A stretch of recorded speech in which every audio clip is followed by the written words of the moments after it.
Hello everyone, welcome to a very special RHLSTP. It's number 300 of the officially numbered ones. There's been more than that really. It's got a very, very special guest, someone I've been wanting to get on for a long time. It was me! And I'm interviewed by the wonderful John Robbins.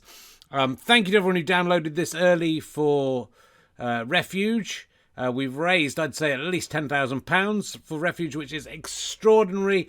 And if you want to see the bonus 30 minutes of emergency questions that is not being podcasted or put out on video, why not head to rhlstp.co.uk/300 and you can still download and buy that whole show and give £8 to Refuge, which would be marvellous. So please do that if you've enjoyed the 300 episodes and not given anything before, if you have a little bit of spare money, or if you just want to donate to a fantastic and very important and sadly necessary charity, Refuge. rhlstp.co.uk/300.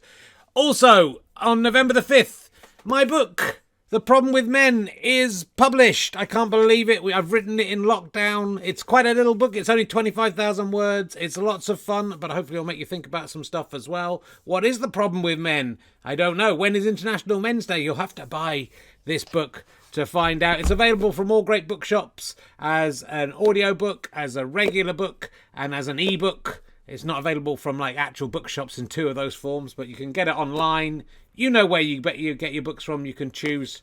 If you want to support your independent shops, that's fine. If you want to support gofasterstripe.com, they have some copies with a special badge and a signed book plate with a cock drawn on it as well, if you wanted to get it from gofasterstripe.com. Please buy it. I know you're going to enjoy it. The audio book version is great as well. We have a exclusive interview with Deborah Francis White. Alistair Green is reading the tweets, and there's a few little bits and pieces of extras in there as well, including some Twitter exchanges with people who think they can get a point off Serena Williams at tennis. Look, it's a lot of fun, and I would love it if you bought it, but if not, just sit back, relax, and enjoy this fantastic RHLSTP with me, Richard Herring, as the guest. Worst guest ever. And Series 20 starts next week. I can't believe we've been recommissioned.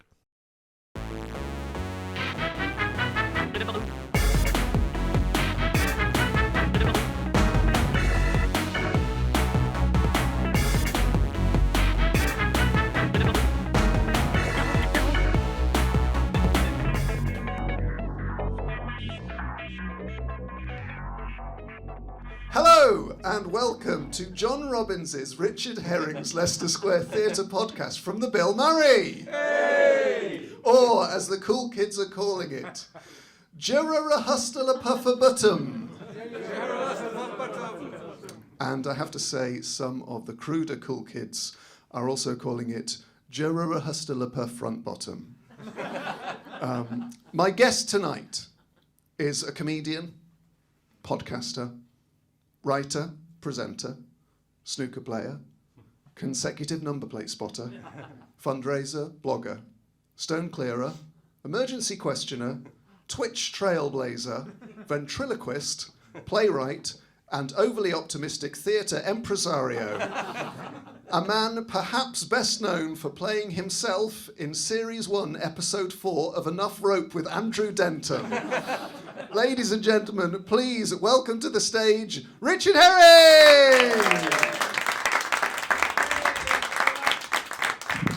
Oh, it's weird. I'm on stage right. You're on stage right, Richard. Yeah, it's weird. First time ever. Out of your comfort zone. Oh.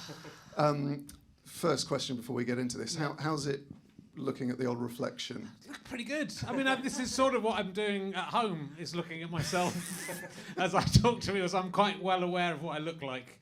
As I would just turn my phone off. It would be embarrassing if all the calls that I have came in. Yeah, so I'm quite used to that. Yeah, it is sort of, yeah, I like it. It's sort of like I need to impress myself and the audience. Yeah. And I'm looking sort of sternly back at me through this perspex. So the people who are listening on the audio podcast, there's a perspex screen in Oh, front of fuck. us. Yeah, see, that's next level expertise. We are performing in front of a perspex screen, which also acts as a kind of barrier to any fluids. Well, this is probably the most dangerous audience. This is the most obsessive fans of this podcast. To get them in one room, the chances of me being murdered by an obsessive fan are strong. So this might deflect some of the It's projectiles. a bit like we're the salad in a harvester. And this is to stop you sneezing. Or Yeah. I think, let's address the elephant in the room, jizzing. on us. There will definitely be some jizzing. I'm sure that many of these people have masturbated whilst watching me on Twitch. Yeah, that was the non-laughter recognition there. 20 hands up in the room there. So I want to start, Richard, by talking to you about your book.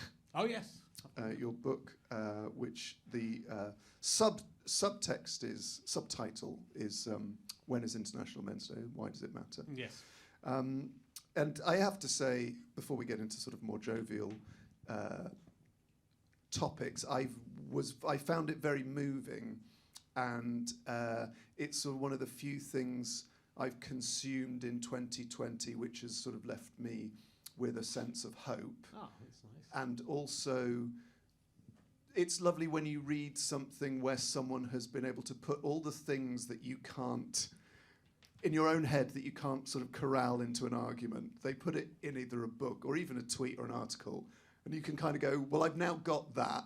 If ever I need to say what I think about something, I've got it in a handy guide. But one thing that wasn't clear from the book, which I wanted to ask, is when is International Men's Day? Because It wouldn't be allowed, would it? I didn't feel it was strange to read the book, and at no point did you address when International Men's Day is. I don't So think there is one. I wondered if you could clear it up for us. when exactly, or even if there is one. There isn't one, and if there was one, Yeah, it wouldn't be allowed, yeah. and it wouldn't be allowed on November the 19th, is my guess. Right. Okay. So that's cleared that up. Yeah. A really interesting thing you talk about is how when is International Men's Day is like a microcosm of a lot of other things that have gone wrong in this year and the previous sort of few years, and how perhaps even in a very silly, small way, it's sort of a forewarning of culture wars and... Yeah, I think it is. I didn't really, it was really interesting writing about this because obviously every International Women's Day, I've just searched for the term and answered the question, and had a lot of arguments increasingly from both sides, because there's some feminists don't like me doing it, and a lot of meninists don't like me doing it. But actually doing it this year was really weird because so much was going on at the same time, and especially I think the COVID stuff and the male reaction to COVID, the male leaders' reaction to COVID, seeing it as a war, and the female leaders generally sort of seeing it as something that had to be addressed properly with science and doing a better job than the male leaders. That seemed to encapsulate something, but obviously all the Black Lives Matter stuff as well. I sort of you realised how, almost, I started doing this in about 2011. I'm not quite sure when I started doing it. But Do you remember the first time you heard the phrase, so when's International Men's Day? It was just, I noticed it, as did a few people on Twitter, that you'd get International Women's Day and this would crop up a bit. Then when you searched for it, you realised it cropped up an awful lot. But I think I've maybe seen other people even pointing it out. I don't remember even starting doing it. But at the time, it seemed like these are just silly men, and let's take the mickey. And the joke is, it's not even against International Men's Day. The joke is, there is an International Men's Day. It's as simple as that. So people think they're being clever, and so you tell them there is one, and then it's like, oh, it's being deflated. If you were a stand-up comedian and came on stage and went, when's International Men's Day? There never would be one, would then? Someone, there is one, it's November 19th. You'd have to go, yeah. Yeah. Yeah, good, well, good. Is it there should be. Is it the perfect Richard Herring joke? I think maybe it is because of because it's repetition. It's trying to find different ways of reacting to the exact same thing, and it's doing something over a very long period of time. Not like Stewart Lee doing it for 20 minutes, doing it properly, as I taught him, but he didn't learn. over several years, and then finding how that gets. It does get exponentially funnier, less funny, funnier again. But yeah, I think within that stupid thing, in the book, I think I compare it to, like, when's International Men's Day is the soft drug that leads you on to asking, what about white lives? Well, do white lives matter? Don't all lives matter? When's White History Month? I feel like 10 years ago you wouldn't have needed to address. It's got worse. I think 10 years ago, if anyone said when's White History Month, I'm sure they did. You would have gone, oh, fuck off.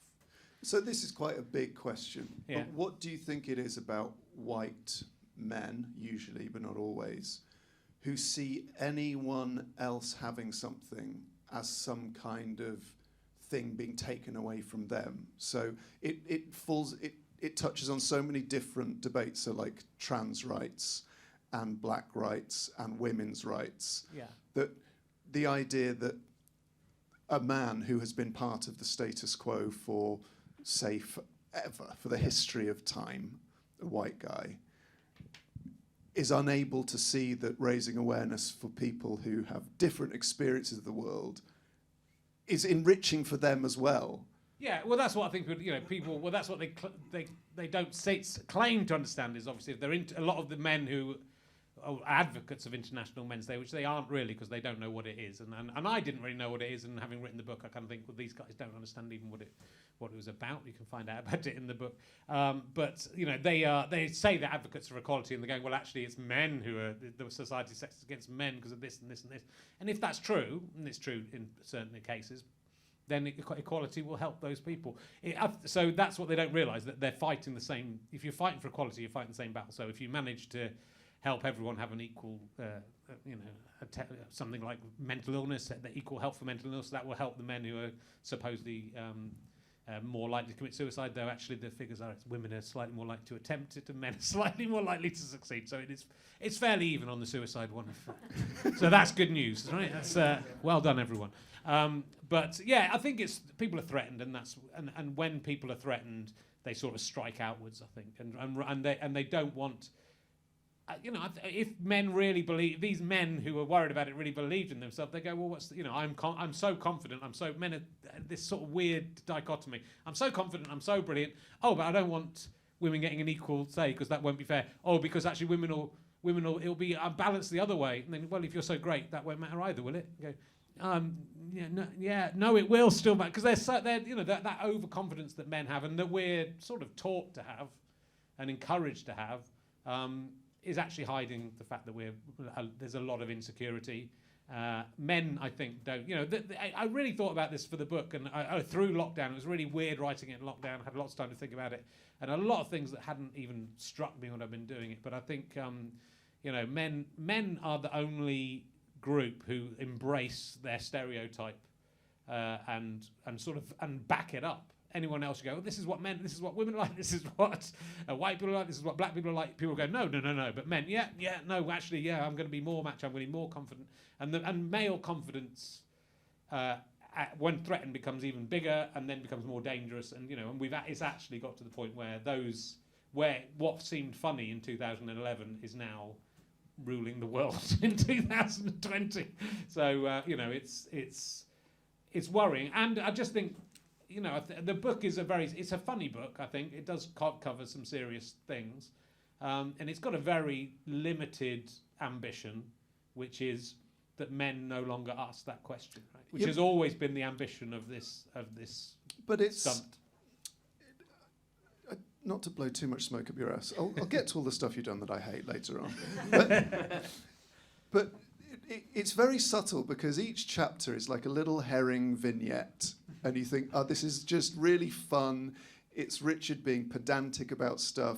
And then you realise actually you're building to quite a really impressive argument, which is that it is in men's interests, more than anyone else, to dismantle the patriarchy. Yeah. Because it's the patriarchy that keeps men at very high risk of suicide. Yeah. It's the patriarchy that stops men having enriched lives and it's in their interest more than anyone else, Well, which I hadn't kind of like it's thought men before. who do all this stuff to men, right? And men back them up. Men back up the patriarchy more than anyone, and most men do not benefit from it.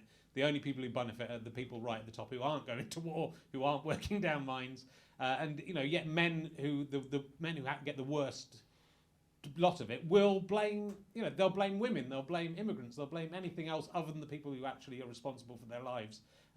So if men could just realise that for a little bit, but I think it's sort of about. I think with that thing, it's always about being a man trying to tidy up our own mess. That was.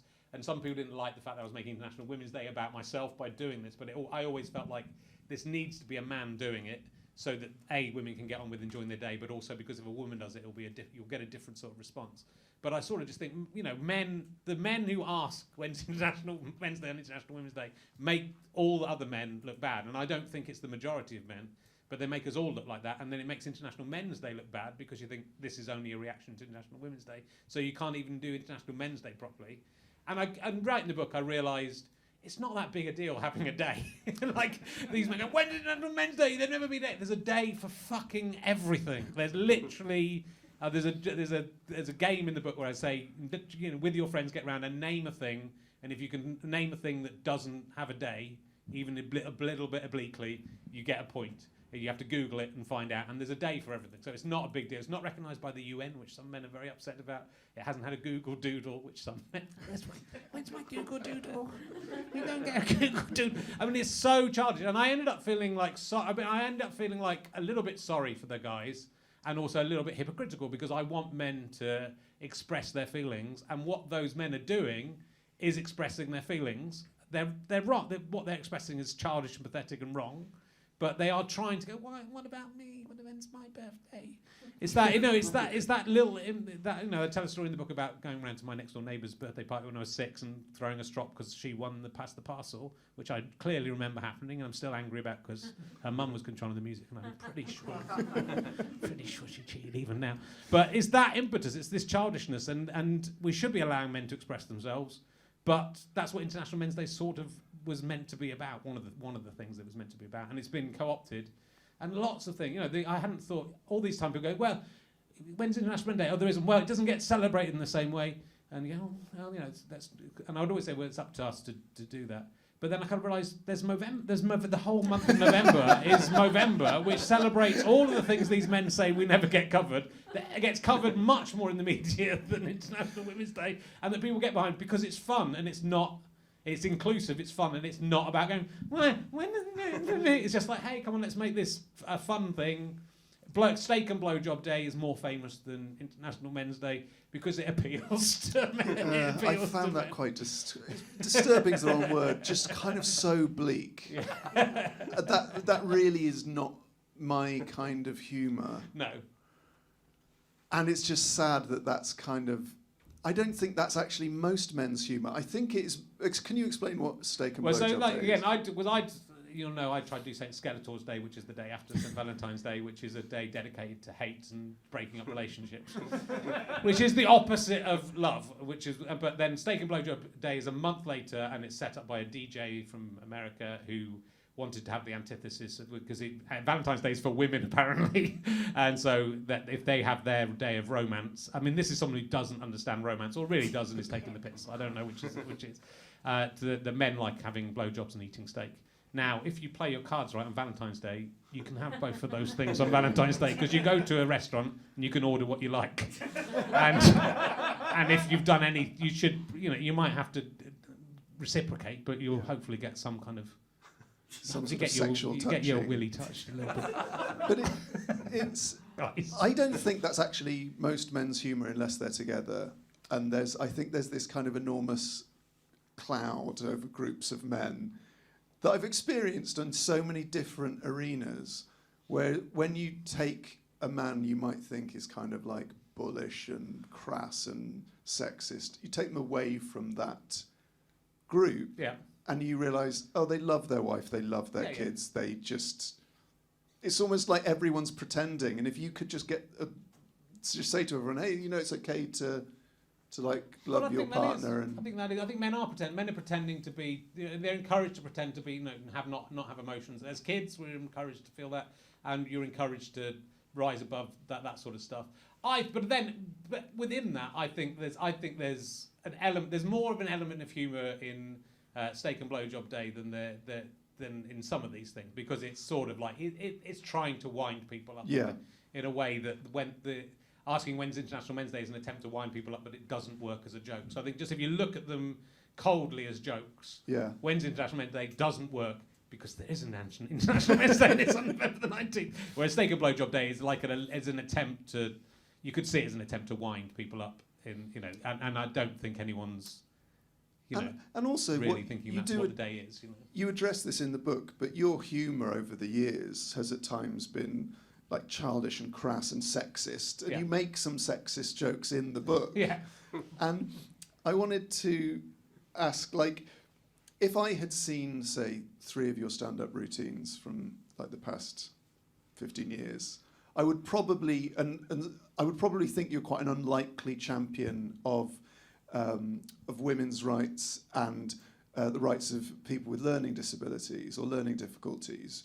But your fundraising and your awareness raising in those areas is insane. So what, and it's probably not fair to conflate the on-stage Richard Herring with off-stage Richard Herring, but you know, a lot of comedians have problems with those dichotomies. But where did your passion for those projects come from? But I think, you know, so I think those jokes that I had mentioned in the book, they're all coated in irony. They're all, and those shows, I think what the shows that if Twitter had existed at the time would have been more problematic, that you could have plucked a joke out of. Well, you could still go back and do it. You could pluck a joke out and put it on Twitter, and people go, "Oh God!" And this sort of happened a little bit to me with occasional jokes. But if you watch the whole show, you go, "Oh, this is a show about a guy struggling with the fact that he's 39 and doesn't know what he's doing in his life, and actually this is all on him." The joke was always on me, and that, you know, there was a couple of shows that were sort of angry and aggressive, but it was about that. It was about what was wrong with me. It wasn't about what was.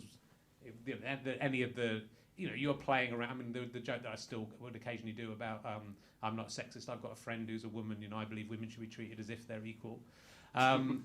That's playing around with someone trying to do the right thing, doing it wrong. Actually, came out of me saying that to my wife in a service station,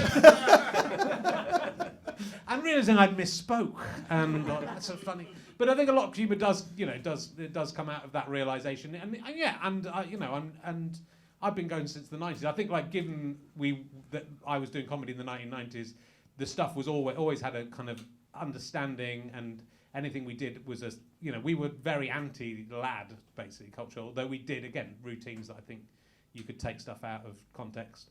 The thing is, like, people now, I've done this.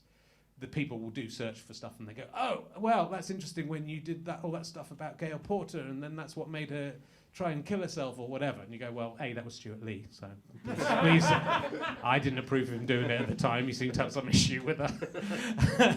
And B, you know, that was actually a response to the kind of loaded, putting, you know, dolly birds all over stuff. We were uncomfortable with it, and I've always been uncomfortable with that sort of stuff. So, you know, I think it's possible within your comedy to highlight issues rather than just going on and going, "Hey, come on, let's all be nice." And, you know, and so I think it's sort of important. I think, again, that's why this works. This International Men's Day thing works, is because you can't accuse me of being like terribly right on and PC. You know, I've grown a Hitler moustache. I've done lots of crazy stuff that unless you bother to watch the whole show.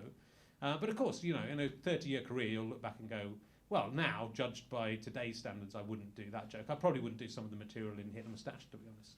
Well, that was actually what I was going to ask, because you have been a defender of political correctness. Yeah. And I wondered, when you did all your shows back to back, that insane thing. You did 10 shows, was it? I think it was more than that. I think it was 12, yeah. 12? Well, 11 and a new one, I think yeah.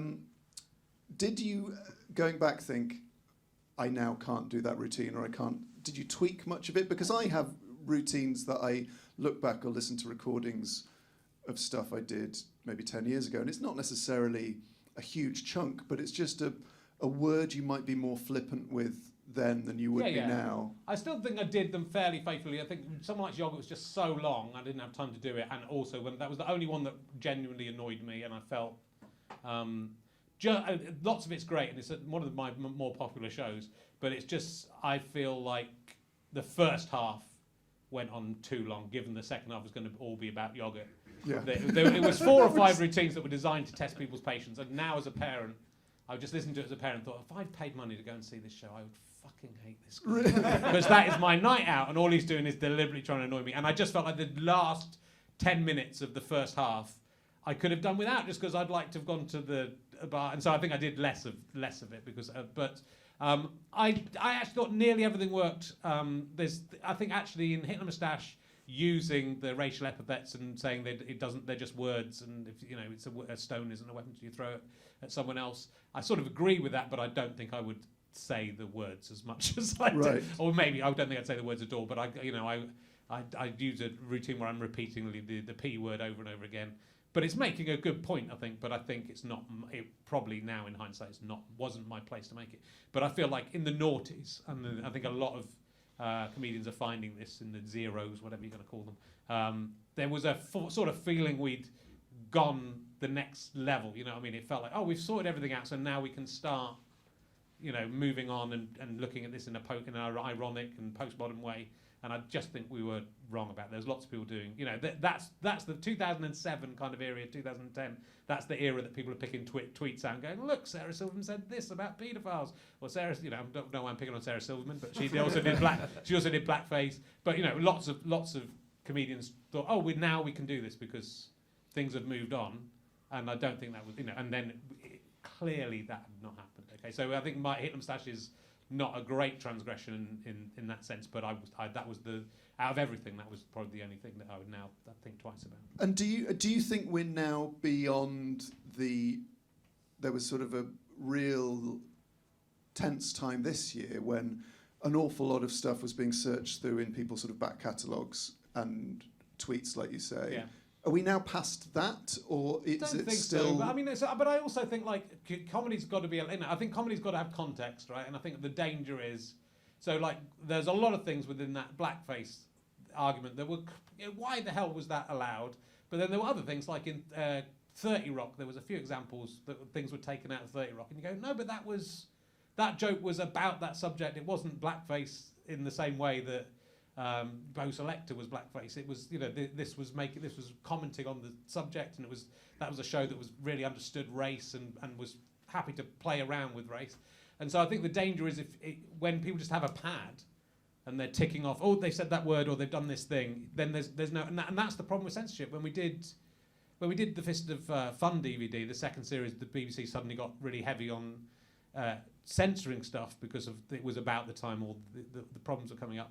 And they started going, well, you can't do this teacher sketch, obviously, because of what's happened in the news this week, where a teacher had run away to France with one of his pupils. And you go, well, A, this sketch was written 15 years ago. B, it's not coming out for another year. You can't just judge what's happening in the news this week. It isn't even coming out this week. Because the news never stops. Yeah. And it's clearly not about this case because it was written 15 years before this case. So, if someone's going through and they said we can't have an argument about it. There's the first thing they said there's no argument to break. We said, well, there is an argument, and we argued about it, and they kept it in. So, because it was crazy. But that's the problem when you get a censor who's looking for a word or looking for a thing. But the problem with but then that means with This Morning Rich Not Judy, we got things that should never have been on TV because we didn't say the words or do the things. We just came at it elliptically and did things that were much worse than the things on the list. So that's why censorship is stupid. So I think I think freedom of expression is still important, but also it's great that people are saying no, I'm not going to accept that joke or what. Please explain this joke to me. But the danger is you get people who've decided what a joke is, and won't. If you then explain it, won't listen to your explanation and go, no, you're joking about this, and that's the danger. You just get. But also, you get quite a lot of people railing against censorship who have never once in their life experienced it, and you kind of think you're doing all these interviews about how bad censorship and how pro freedom of speech you are. But you're putting on a show every night at an arts festival where you can say whatever you want and charge for the. Where are you being censored. People aren't being censored, and pretty much no one's being cancelled as far as I can see. I think you get, as a comedian, I've had this all through my career. You'll get someone coming to you after a gig angry about a joke in it, and it's uncomfortable if someone's furious with you. There was a Madeleine McCann joke in. Probably that was Hitler Moustache as well. But the point was, I said, I've written a joke and I don't think I can tell it. And the audience going, oh, and they go, no, well, I can't because it's about Madeleine McCann. Oh, go on, tell it. I said, look, well, I really don't want to tell it, but if everyone agrees that they want to hear it, the majority says it. So there's a thing about, and then I tell it and it wasn't that bad a joke, but someone came up to me furious afterwards and said, how dare you joke about that? And I go, well, I didn't hear you say no. I didn't hear a single person say don't do the joke, and I told you had the chance. So, that's you'll upset people with comedy sometimes correctly. So when I did Lord of the Dance Settee, probably the most mainstream joke at the start of the show about how I'd misheard the phrase Lord of the Dance said he is Lord of the Dance Settee. 30 seconds of the show, a woman stood up, furious, shouted, walked out. How dare you joke about hymns? and left and the show was called Lord of the Dance Settee anyway, so it was so she thought it was just a coincidence that it was like the hymn. Yeah, and so you can't But you were very eloquent when Ricky Gervais used an offensive term for someone with learning difficulties. Yeah, but I only said think about it. I'm not saying like there is a danger that you go, but you did this. but actually all I said, but then I've been attacked from every single side on loads of things. So that was probably the worst Twitter mob I ever had. All I said, I wrote a blog where I said we should think about these. I used to use them. That if you go back to Lee and Herring, I'd have done the same sort of thing, right? I was doing little jokes and I was using some of those words. And then I realised that they did like Ricky Gervais. It doesn't mean that anymore. It's just what kids do in a playground. And then I realised that was incorrect. and I said, well, you're allowed to use whatever language you want. You're allowed to say all these words if you want to, and lots of people do say these words on stage. But just have a think about whether it's worth that. Was Ricky Gervais, tweeting every morning, "Hello, Mongs"? Was that worth the hurt it was causing? Was it a good enough joke? And I just didn't think it was. But that's all I did. And then he retweeted that, and then I got literally 3 days of not being able to read my Twitter because it was coming by so fast. But if I did read it, it was people calling me a mong, which sort of proved my point. Because he was saying, "You spastic, you mong." I thought Ricky Gervais said these words didn't mean that anymore. Yeah. But I think it's there's a balance between a comedian is allowed to be clumsy, but also is allowed to be made to justify what they're doing. Yeah. You're allowed to be sort of held to account. Yeah, of course. And I think a lot of comedians mistake someone being offended with them being silenced. You have a right to offend someone, you have a right to be offended, and you have a right for the offended person to say, I find that offensive, and for you to say, I don't. But equally, you're able to make these points without, people go, oh, you're so PC, that's what I'll get to the other side. And you go, well, just look at any of my other work. So that's what that it's, and I think that's why, so Christina Martin, who's a comedian and a friend of my wife, said that's why she always felt that I was the right person to do this International Men's Day thing, because you can't go, oh, it's just one of those guys saying you can't say anything. Go, look, you can say anything you want, and it depends on the person saying it, depends how they say it, depends on the context of how they're saying it. There's so much more to it than, and you can be cheeky and say exactly the wrong thing. If you're the right person, you say it in the right way, it's fine, it's funny. And if you're the wrong person, you say it the wrong way, it's hideously offensive. It's just much more complex than people are prepared to make it. Well, this is turning into one of the more intense episodes of John Robbins' Richard Herring's Leicester Square Theatre podcast from the Bill Murray. It is. It's always been fun up to now, and they're coming in this one. I'd thought our 300th Jura Rehearsal per Verbutum would be so intense. So I've taken the liberty of asking people on Twitter and Instagram for some emergency questions they've always wanted to ask you. We're going to do more emergency questions afterwards, which is a special, as ever with Richard, you never just get the product. You get extra stuff with sort of the labyrinthine way of accessing it.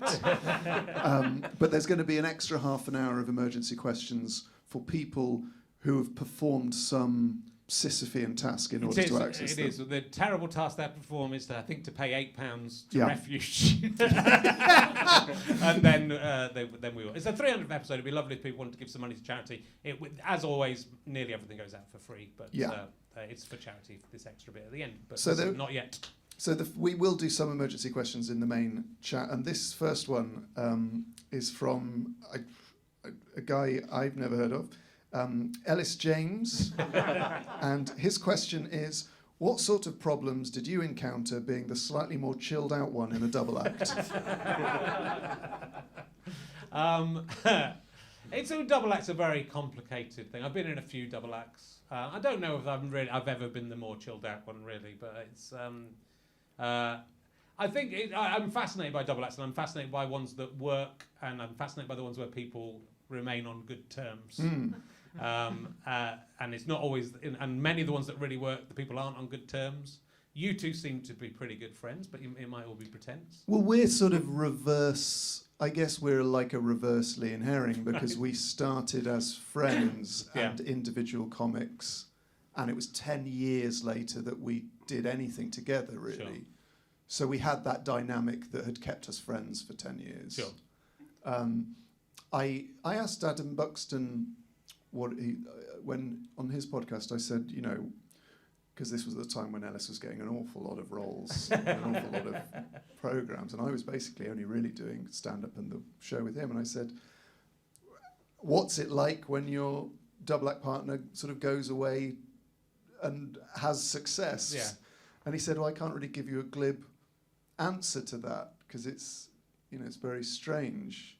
How have you dealt with, because Stewart looms large, even in asking people for emergency questions. Yeah. Is it strange that you're sort of connected to him in some way, and that? I mean, it's odd in the way that we worked together for 10 years, and it's 20 years since we really worked together. So that's. I mean, it's a testament that people enjoyed the double act. I don't think Stu really enjoyed the double act, so it's good that people still remember it, because I think it annoys him. But no, actually, weirdly, I felt it was. I was really pleased for the success. We both had a sort of breaking out sort of 2002-ish, 2003-ish time where Talking Cock and Jerry Springer both did really well, and so it didn't feel like too unbalanced. Obviously, then he sort of became the sort of most successful stand-up. But I was never that interested in being a stand-up. I was becoming a stand-up at that time, which that made it slightly awkward, because it was the thing that annoyed me, I think, was only when journalists would sometimes say he's clearly influenced by Stewart Lee, and you would kind of go, I mean, we were in a double act, right? So there's every chance the things that are similar between us came from me or came from both of us. So that I found weird, but because I wasn't. He always wanted to be a stand-up, and that was the problem, I think, at the heart of the double act. He didn't really want to do a double act. Increasing as it went on, he was allowed. He could be more blasé about it than he was, because I was so keen to do it that I would do all the work, and he could say, "Oh, I don't really want to do it," and he knew that he sort of had that power to, there was an imbalance in it, because I guess even then he was more successful as a stand-up the first time when we did stand-up. I didn't like stand-up, and then we did the double act, but he always had this kind of slightly superior attitude to me about that, which made it hard. The thing I was going to say that about him, I think that sums him up, was I remember early on him telling me he was obsessed with comics and stuff, and he told me about the creators of Batman, I think, and he said there was this story, the guy who owns Batman, he created Batman with someone else, and late in his life he saw that guy on a park bench. He had nothing. The guy had co-created Batman, and he had all this money from Batman. And I thought, so the story there is, that would be awful if that happened. I think that was aspirational for Stu. So the only thing I can hold on to is, as long as I'm not on a park bench, Stu's still angry. So that's any success I have annoys him. And I thought it was great because he was successful, and he wasn't such a dick to begin with when he was successful, and. Because it gave you hope as someone who was doing something creative that could become like a bit more mainstream than just being on the stand-up circuit. So I wasn't massively struggling with it. I was more struggling with what am I doing? I'd invested a lot in the double act, and I'd put everything into double act. I wasn't really the character from the double act. he was much more the character from the double act, so he could move that on. I had to reinvent myself, and I had to go. It was more of my personal journey of having to go back to stand-up, which I'd hated, and then discovering that I did like it and wanted to do it and sort of preferred it. So it was, it's a weird thing that people do that, and people still say, "Do you want the moon on a stick?" And I go, "No, that was like the Gail Porter thing. That was Stewart again." But it's also I think interviewing Michael Palin, and I've said this I think subsequently, but he was just so delighted to talk about even his most successful things that he must have. I talked to him about the crucifixion. No, yeah, one cross each. He started doing it. He just started doing the sketch. He's really pleased about the sketch being popular. So I'm happy that people remember the double act stuff. The ones who do. But that sounds like Michael Palin's very much at peace with himself. Yeah. I think, but it's sort of weird when people go on about someone all the time. But I don't feel. I feel we've both. We've gone on, done our own stuff in our own way, and I'm actually a lot happier with what I'm doing. Stewart would like to be. Stewart's got a sort of. Except I didn't want to be a stand-up. I was always into comedy. He was always into music. So I've actually been more successful than he has, because he is not a successful musician. And he could not make a living as a musician, but that is what he would really like to do. Because I am making a nice living as a comedian, which is my job. This is my last question, with regards, Stewart. Was there a period when he sort of went through his golden age of slagging off comedians in his routines, where those comedians would contact you about it because you were sort of more approachable, and they'd say, "What the fuck's up with old man Lee?" Well, it was weird. It was weird. I mean, I just in the way that someone like an ex. Yeah, but it was. But I think he felt that was. I think that was. He always worried about that weirdly the other way around. If I ever said anything in interviews, he was worried it would rebound on him. So he was always like very controlling and wanted, and was. He was. When I look back at it, it wasn't a particularly happy time. We worked very hard. We started off as good friends, but it was difficult. We were young, and it was hard work, and he wasn't that nice to me. But I think I was a bit of a pushover, like in relationships generally, and people could take advantage of that. And I wasn't. I was insecure, and I was annoying, I think, as well. But I think he was sort of he wanted to be a cool stand-up, and I didn't. And that goes back to the Oxford Review and me being heckled, and So we had this weird thing where he wasn't there that year, but then he became a stand-up, and and I wanted to do sketches, and I think subconsciously it would have felt like a betrayal to me, because all the people who'd made my life actually hell in Edinburgh, he would rather be friends with that. He wanted to be one of them, and so I think that's where there was always that we were always pulling apart. What's the story about the heckle? Well, we went as the Oxford Review in '88. And it was just at the point where stand-up alternative comedy was the main thing, and the Oxford Review was seen as this privileged bastion of whatever. And so basically we just got booked to the Late and Live and heckled by all the comedians who decided to put all their anger into some 19-year-olds, 20-year-olds, children. And it was very, that as someone who wanted to be a comedian, that was very hard for me to cope with. And I thought, this is a big thing. I've got into the Oxford Review. This is amazing. This is sort of everything I wanted. And then it was horrible. It was really horrible. And so I think we were battling against that. So, and we were kids, we were kids all the way through our relationship. So it was good that we did stop working with each other. And we were better friends for not working with each other. In recent years, I'm less good friends with him again. But I think that was he was doing lots of stuff where he was being very helpful and seen the industry as being very sort of champion of people. And then he sort of started doing these routines against comedians. And I think I think he didn't understand. Or maybe he did, I don't know, but he didn't understand that he was a higher status than he thought he was. He thought he was still the lower status comedian, having to go at Russell Howard or whoever. And Russell Howard loved to be Stewart Lee, so it was harder on the comedians, I think, that he criticised than he realised. So I sympathised with them, and I thought it was a bit weird. But I was doing slightly similar stuff, I guess, at that time as well. So it was, I can understand why he wanted to do it, but it was. It's but it makes me look nicer by comparison. I'm not that nice, but it makes me look nicer within the industry by comparison. Okay, another emergency question. Like, I've written some of these. Yeah. And you're allowed to, if you ever write another emergency question Can I book, put this in? you're allowed to put them in, because my first one, I asked you when I did the show with Ellis, that didn't get into the book. even though Richard Osman got quite a few mentions in there. My one about, would you rather have £1 million in 50p's, so you could only spend them as 50p's, or 200 grand in your bank account? Quite a good emergency question. But excluding family members, Yeah. would you rather live with everyone you've ever slept with, or sleep with everyone you've ever lived with?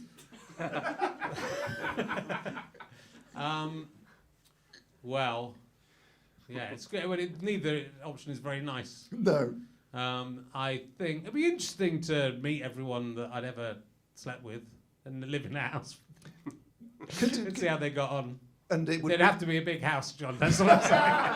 Could it be done as like a sort of Big Brother type, bubble type? They're all in the house and they have to realise what their connection is. And then and when they walk in, you walk in and they all make that connection. How long do you think it would take if everyone you'd ever slept with was in the same house? Yeah. For them to realise what the connection between them was? I think probably quite a long time. I mean, I suppose the thing is like the main ones might know each other and they go, hold on, you've been, the ones I sort of went out with for a couple of years. Yeah. Which was before when I met my wife was I think maybe 18 months might have been my record before I met my wife, and now it's 13 years. It's crazy, isn't it? Yeah. What's that about? But yeah, I don't know. I hope that doesn't happen. But it would be interesting. But if it did, and then I rekindled it with all of the. Had to work my way through, starting at the beginning again. So you would rather live with everyone you ever slept with than sleep with everyone I've lived with? Yeah, because I've mainly lived with But you might have lived male friends. But you might have lived with some women who you fancied that didn't sleep with. I don't think I did. I mean, sorry to any women I've lived with. I don't think I did. Okay, it's good. Yeah. Good I think I mainly stayed with. When we moved to London, I lived with Stewart Lee, and so that's immediately. That's a no-no. I mean, there'd be a hell of a Kickstarter for that. OnlyFans. So yeah. What figure, money, yeah, would convince you to sleep with Stewart Lee? The man, not the comedian, not the character. And what figure would convince the man Stewart Lee, not the character, to sleep with you? I don't think either of us are interested enough in money. What, £100 billion? Yeah, I don't think. It's like when that woman told a story about sleeping with John Prescott, and she got like maybe 50 grand for it. I was just thinking, why are you spending that money though? You just happen to think what you did for it. Yeah. So even if I got £100 billion and gave it all to charity, as I was giving to charity, I think. So I don't think it would happen. There was a point where we're both very anti doing adverts. Now let's cut to an advert break. And I've acknowledged that the medium of podcasts needs adverts to survive. But there was a point a few years ago where I think John Lewis just asked if they could use our photo in an advert for televisions. They were going to do double acts through the ages. It's no endorsement. It's just like our pictures would be in an advert. I'm surprised they even asked us, and they were going to pay us £3,000 each to do it. And I said, I don't really want to do it, but what if we just took the money and gave it to charity, because it's not. And he went, no, because it's an advert. But it's not like going, I'm Stewart Lee and I endorsed John Lewis, or whatever it was, and now I've just endorsed it anyway for free. But I do like John Lewis, actually. I think it's quite good. Yeah. The staff are really friendly. Nice. But it's so tricky because how strongly do you impose that law? Because a comedian is advertising themselves. Yeah. As soon as you do a show and have a poster and a ticket price, you become part of that hypocrisy. So how sort of, yeah. I mean, I just think, but I think the reality is it stems back to Bill Hicks. We've talked about this before. But I think Bill Hicks is rubbish. But I think he's rubbish. It does make sense in terms. I can understand it in terms of like a big Hollywood star who's already got loads of money, just getting some more money to shovel into the pit. Yeah. But that's not what anyone's doing now, and that's not what That's not what this industry of podcasting is working on. People are, and certainly I ring fence it by saying, well, I'm putting all the money we make into making more podcasts, so I'm not paying myself with it. So it feels justifiable to me. But I think the 25-year-old me would feel disappointing.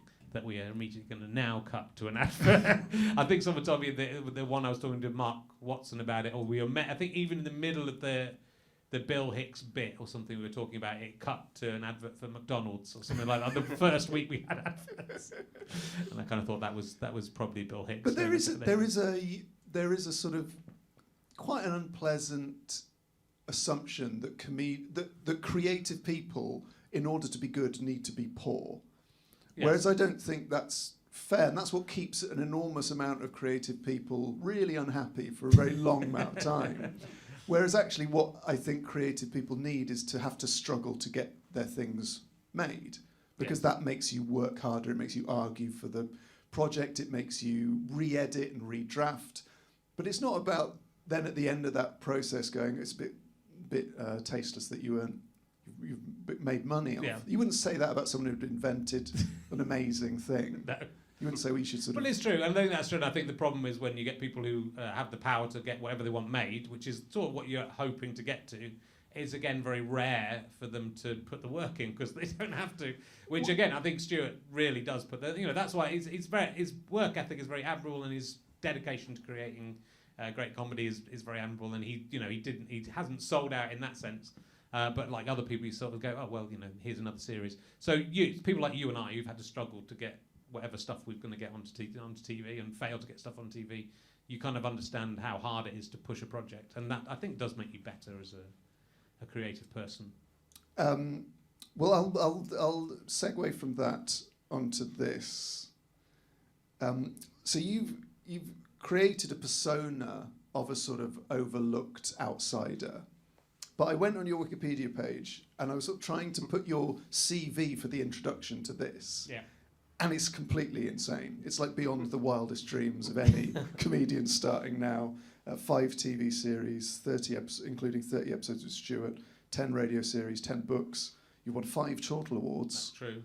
Only the Internet Award, though. Does that count? Yeah, that definitely counts. And I wondered, does it become harder to maintain that outsider figure, the overlooked person, when things actually you've got an amazing career? I mean, you're on Taskmaster at the minute. I am. That's very nice. Well, Taskmaster feels like, to be honest, that I could give up after doing Taskmaster. Just out of interest, how did you get on Taskmaster? Well, the first episode's been out, and I won the first episode. So let's just talk about that. But how did you get on? What advice would you give to any aspiring? How did I get on? Yeah. How did you get on the? I don't think it helps. I don't think it helps to try and beg, which I didn't ever do. Me neither. I just said I'd like to do it. Yeah. But never directly to them. I think I knew I'd be good on it. I knew I'd be good value on it. So I think you'll be good value on it. I think you will get on. Do you really? Yeah. What do you know when? Approximately when? No, not series 11, I guess, because that's already been filmed. Oh my God! Unless you're being very clever about not revealing you're on it. No, it's great. But yes, I think it did have to change. I think when I started doing RHLSTP, it was weak, and I said it right. I think it did feel a bit. I was interviewing people who were way more successful than I was in terms of in movies and stuff. Well, they still are more successful than me. But it quickly, I felt like, I can't carry on doing that. It didn't really quite work. I remember when I interviewed David Mitchell the first time, when I listened back to that one, I just thought it just comes across. There's always been a little. I've always been winking at it. I've always been a little wink, but it's. It becomes more difficult, but then you just move on to something else. So now I'm just, a middle-aged man having a breakdown. But I am still making all my own stuff, and so it's easy to spin that as that being bad, compared to say someone on TV. But anyone who thinks of it logically will go, no, this is way better than being on TV. I'm in complete control of everything I'm doing. TV is not that big a deal anymore. It's a dying medium. It's not, you don't go on TV and make millions and millions of pounds anymore. It can lead on to other things. So, I am aware, as Rich Hayden, the real person, that where I am, I'm much happier than, I think getting into podcasting was just absolutely game changing for me, just because I'd rather stuff was going out and be paid nothing, as I was for the vast majority of the time I've been podcasting, than be writing stuff that I'm paid for that doesn't get made. But also, so you more than anyone, were you to suddenly say be a regular on a panel show or whatever, it would kill your connection with your audience because, and this is from experience of people I know, not personal experience, but can't start turning up to your gigs. And you can't take that back. You can't have a sign on the door saying, if you've seen me on this show, you're not allowed, because that's a horrible person to have to be. Just have a think, are you a cunt? Yeah. You can't come in. But they never think they are. No, exactly. They don't and it makes you seem like more of a cunt for going, I kind of want to have it both ways. I want to do the show and have my perfectly crafted, nice little audience. Yeah.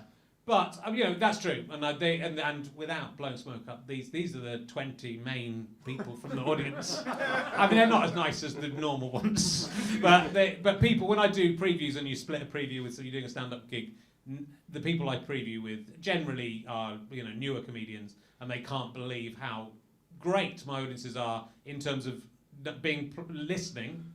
But also having good comedic taste, so it's worth doing They're not going to laugh at everything, but if you're doing a good joke, they'll laugh and they'll be appreciative. I've got a very, very nice audience, so yes. It's absolutely.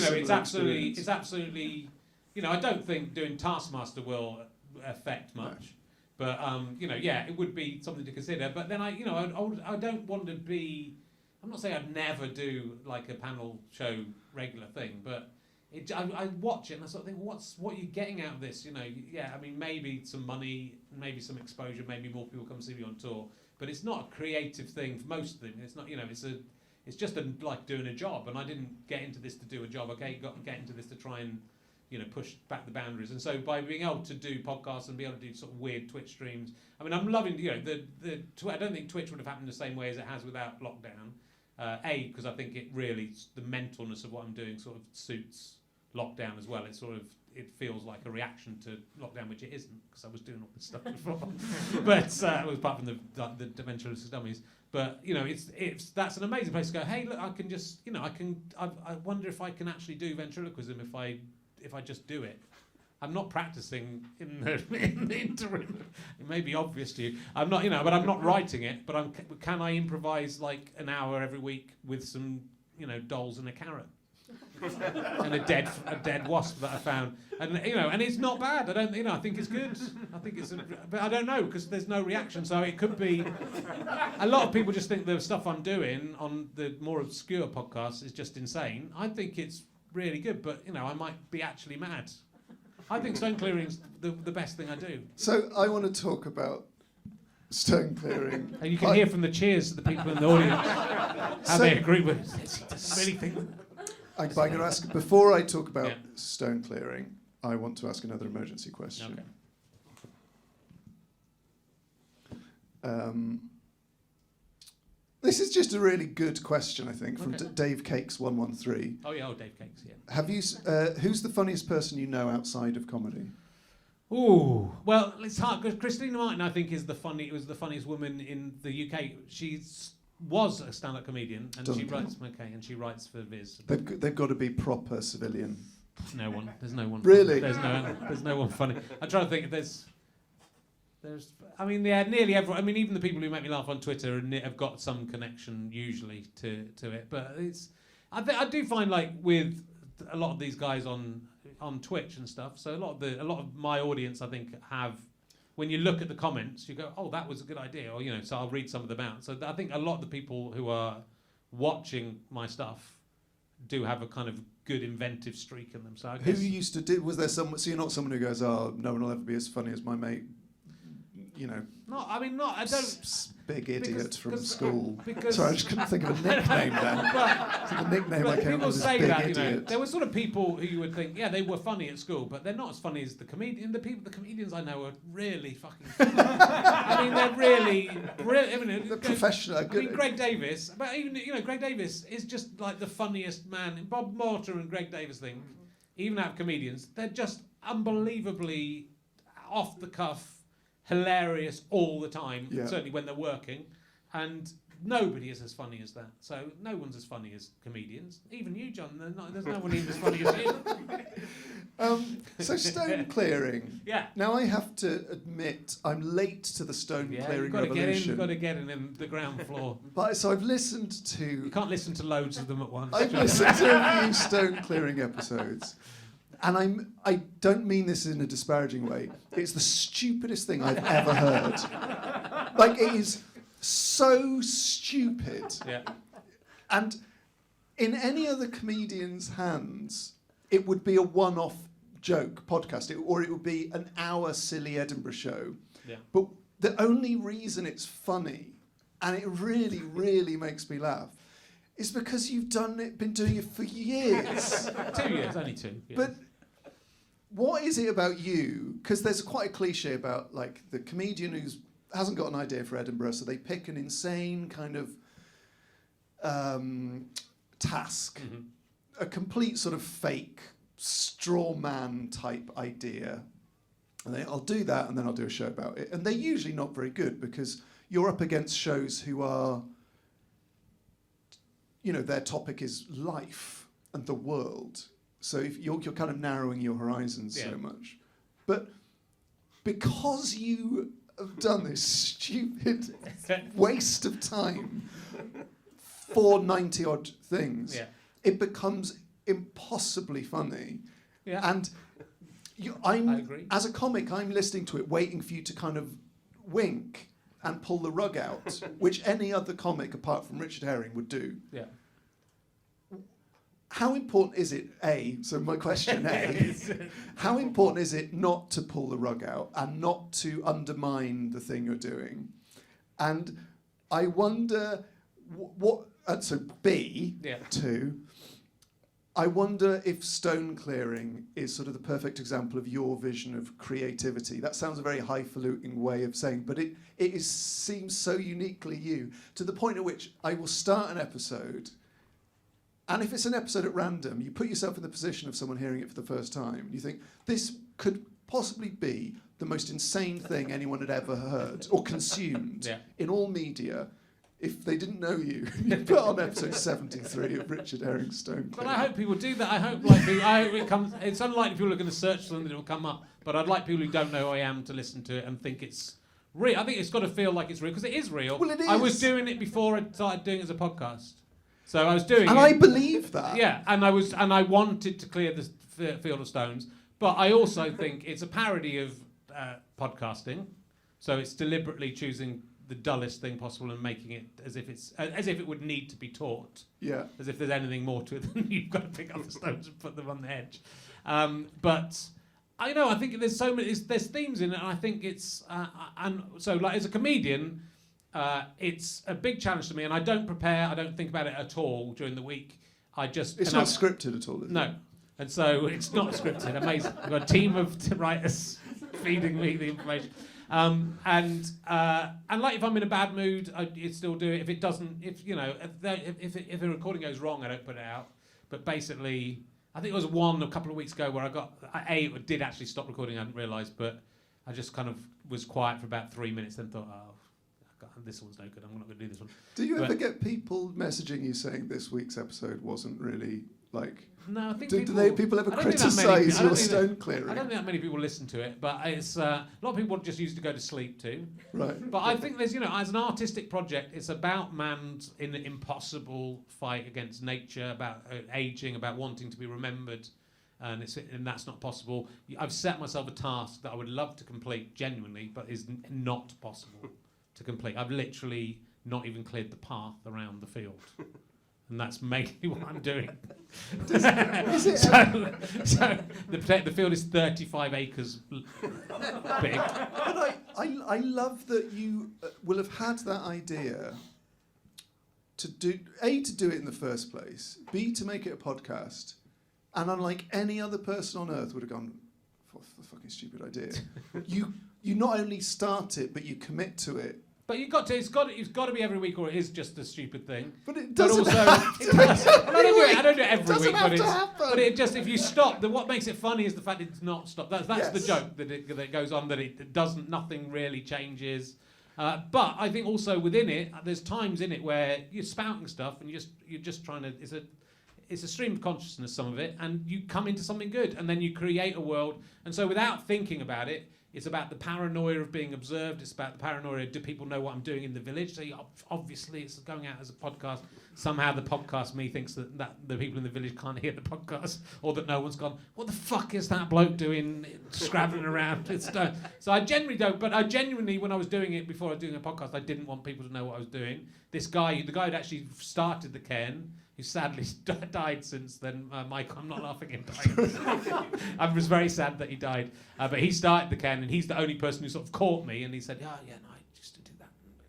It was sort of fine. But then the idea that people would be opposing it, the idea that everyone's opposing it, so there's all these things, and then I've created a religion around it, which is sort of the same as CMPS, but CMPS, which is the consecutive number plate spotting, but that nearly drove me mad. I'm not surprised. But I was a bit mad when I started doing that. But I'm fascinated by that obsessiveness. And I took a test last week to find out if I'm autistic after watching. I keep forgetting her name. The fantastic, the Perrier Award winner, 2017. Hannah Gadsby. I don't know why. I can't remember the other guy who was won that year. Hannah Gadsby does a show about her autism, and so my wife said, "Do you think you might be autistic?" And I said, "No, I don't think so." And so I took a test, and I'm not. But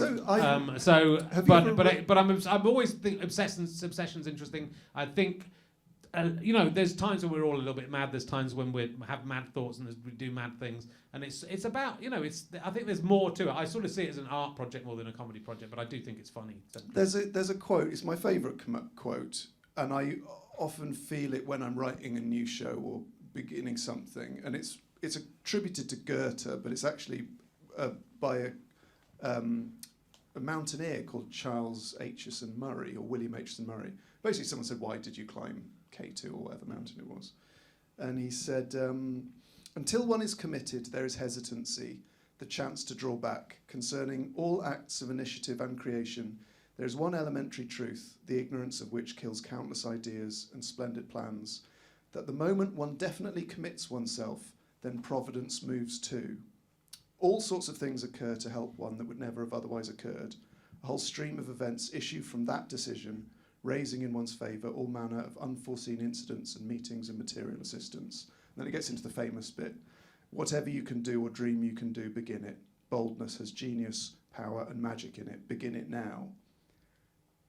I think stone clearing is almost a perfect example of that. And a lot of your projects fit that idea, that it's the actual act of beginning something is the reason any of us do what we do. And it's not necessarily, it's not about whether you ever clear the stones, but it's about that you are willing to take the risk to begin clearing the stones. Yeah.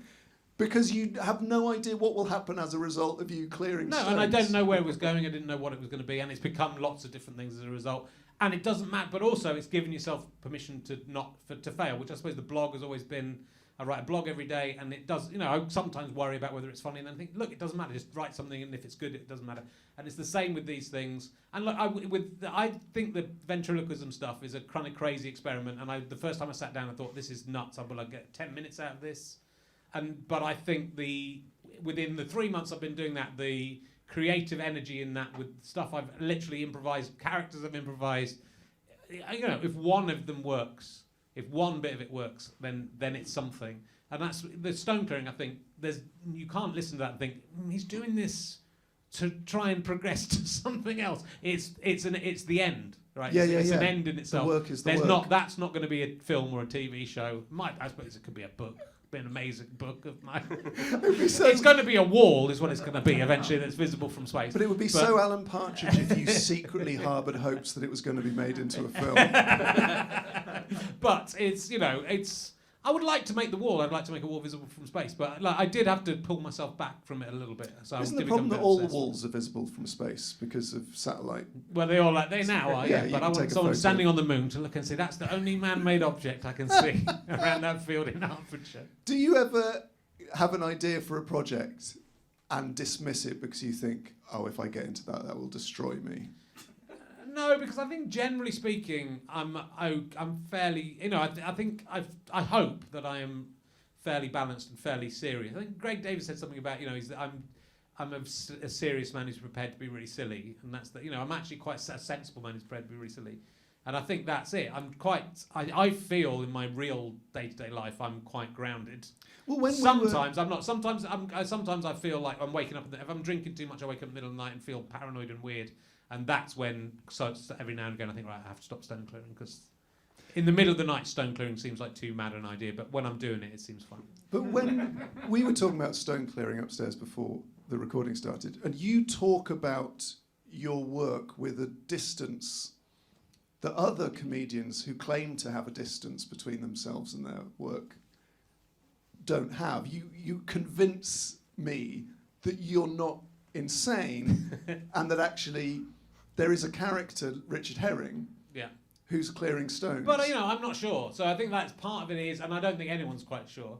So with all the Twitch stuff, especially, I think people, I'm getting. Is it you having a breakdown? That's the comment. But I think people aren't sure. People are obviously watching it thinking this is nuts. Well, a man using a dead wasp as a character. But in a sense, you are kind of having a breakdown because you've made 75 episodes of you clearing stones from a field. Yeah. So you kind of at both time you're like having, Schrodinger's breakdown. Because you're both, when you're clearing stones, you're both having a breakdown and not having a breakdown at any one moment. I mean, in the day, I worry about it, but then, so I sometimes wake up, when you wake up confused, it happened to me this morning. I had a couple of whiskies, woke up at 4 o'clock, had a weird dream, snapped out the dream, feeling weird. I've experienced enough to know it wasn't anything to worry about. But you sort of think, is this what your brain becomes as you age? I think that's the... You see old people, when I went to visit my grandma in the hospice when she was near the end of her life, we went into the wrong corridor one time because the lift opened. It was two floors, and the floor we went into was like bedlam, and it was just screams coming from bedrooms and stuff. And that's obviously where they put the people who were really struggling. And my grandma was quite happy upstairs, but had lost her mind as well. And you sort of think that's the fear that I have at 4 o'clock in the morning is A, am I in that state already and just remembering this existing, but B, is that what happens? Our brains sort of fold over in each other and you can't remember what happened where, and you sort of lose your sense of reality, and it's sort of pain, the pain of mental illness. I think it's a constant fear, and that's why I think there's comedy in it, because it's so traumatic and it will happen to all of us if we get to that age. And so I find it fascinating. I find that the madness that you have in your own life already, the things that you consider to be normal, things you consider to be not normal. I don't think clearing stones from a field is any less mad than going to work and inputting stuff into a computer every day, except that you're being paid for that, so that's what makes you think this is justifiable. But it's just as meaningless and as meaningful. I'm not saying putting stuff into a computer is a bad thing, because I know that's going to really lose me my entire audience. But what I'm saying is it's the same as clearing stones off a field in the long run. Well, it's not the same in that there are a lot of people who would rather not be entering information. I'd rather not be clearing stones off a field, but someone's got to do it, haven't they? But you don't. No one else is doing it. Who's going to do it? But you don't have to do that, which I'm guessing your wife must have mentioned at some point, because I'm sure in her and your life together, your family life, you've got kids, you've got various deadlines. There must be a point where you've gone, "Can you take the kids? Because I've got to go and clear stones." And she said, "But I've got actual work to do." I think during lockdown, when I did it 4 or 5 mornings a week. I said I have to go about 8 o'clock because I'm trying to build up an audience. I think there were times then she was less patient, but the kids, we weren't going anywhere, so it was all right. Has she ever said no? You can't go stone clearing. But she certainly disapproves. She doesn't like the snooker. There was a time when she came back early and I was playing snooker against myself in the basement, and I think she's on the podcast going, "Oh, you're playing snooker," and she didn't like it. But then I got onto BBC Two playing snooker against myself. And got paid for it during lockdown, so who's the winner now? It's only 10 years of playing. I've made £200 a year playing self-playing on average. I'm going to ask another emergency question. Okay. I've actually printed. You do. I meant to bring. I've got a new notebook, and I meant to bring it for, but never mind. Okay. Maybe we should call that the end of the. Should we end on one? Okay, do one. Emergency and then question. I've got to get out and get my car in about 25 minutes. Oh, have you? Is it that late? Yeah. Okay, we'll do one emergency question, and this will be the last one. Thank you so much for me having you on my podcast. Would you rather never have an erection again or have an erection forever? Have an erection forever. That's an easy question. Alex Tate. Being more or less reached the point where I can never have an erection again. Yes. I would very much like to have a constant erection. I think having a constant erection would be fine. Also, it would be visible, but you just go, I've got a constant erection. Yeah, and you can't have a go at me because it's a... It's a medical condition. It's a medical condition. And you can have a go at me if you want because I need some help. Yeah. And you could probably adapt clothing if it was going to be constant. You could get different trousers. Just have a codpiece. Could have put a codpiece on top of it. Or wear a kilt. Kilt.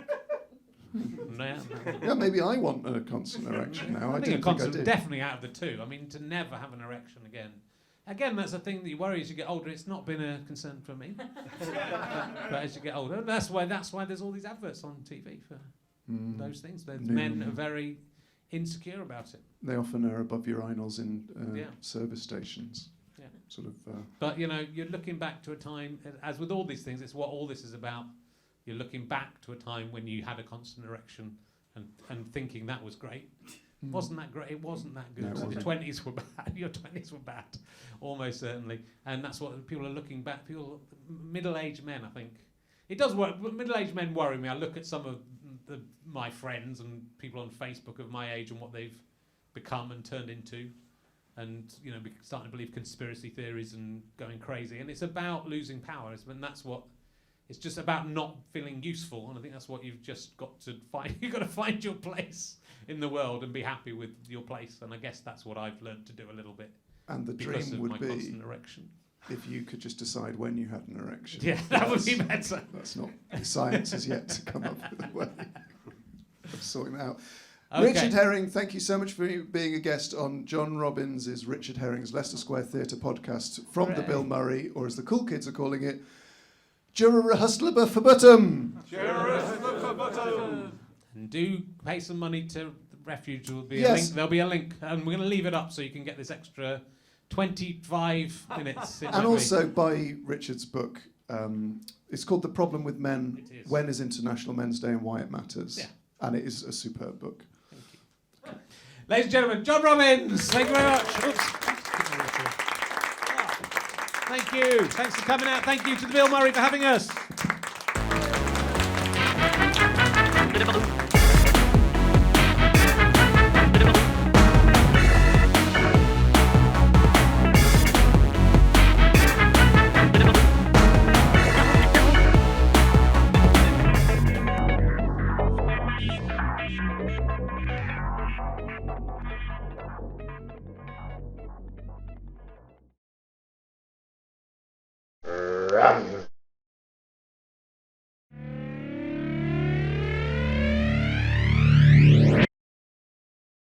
How'd you like them sky potatoes?